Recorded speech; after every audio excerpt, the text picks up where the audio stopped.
to do the standard chords, I've got a little riff that I play based on what I hear the original recording do on electric guitar.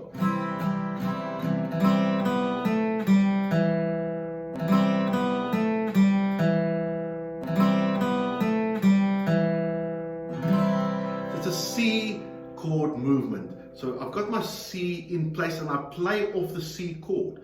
So on the C, you'll see the tab here.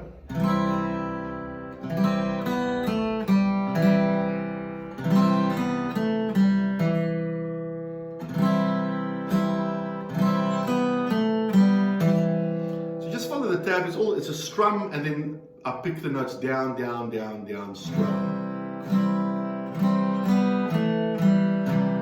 Because I've got the C shape, if I hit one of the other strings by accident, like I hit 2 strings or 3 strings, because I'm in C shape, all the notes are going to fit and nothing's going to be wrong. It's a nice way of playing that little riff. Try it out, it sounds so good. I decided to do a retake of God of Angel Armies, the song Whom Shall I Fear by Chris Tomlin. A lovely song, our church just loves to sing it. We started singing this with just an acoustic sound, guitar and piano and bass. But then I discovered band tracks where we use backing tracks to add drums and electric guitar, just some of the bells and whistles that is with the original recording. The backing tracks that we use, there's 3 apps that I'll be referring to in my videos as I go along. But they enable you to mute sounds you don't want. Like I play guitar, so I could mute the guitar, I could mute the vocals, I could mute the bass, because we have our own bass player. But I keep other sounds in there, like the electric guitar and the drums and maybe the keyboard.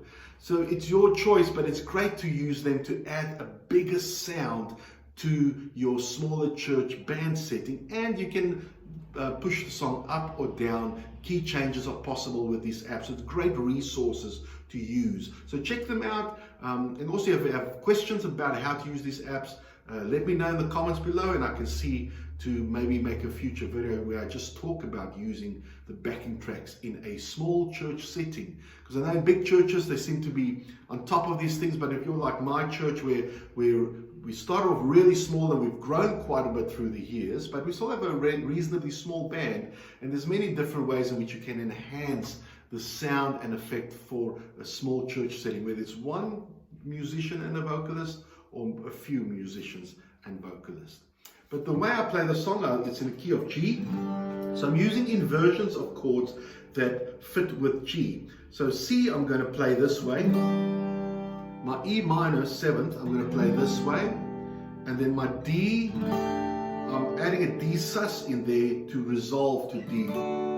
It just means that finger 3 and 4 stay in place most of the time. So I've done 4 chords there with fingers 3 and 4 remaining in place. Now, a lot of songs like Mighty to Save Hillsong, they use these same inversions. I'll link to my version of Mighty to Save. But you see the shape is the same. So in the key of G, it's always good to consider using these inversions of the chord so it fits with G. But throughout the song, I sometimes vary, especially when I get to the bridge. I seem to then go to a standard C chord. I might keep the G note down below, and a standard G chord, D. So it's a way of varying the sounds. I've got these inversions throughout, but then at one point I go to the standard chords. I hope this helps you and that you can enjoy playing the song, Whom Shall I Fear, God of the Angel Armies. Happy guitaring.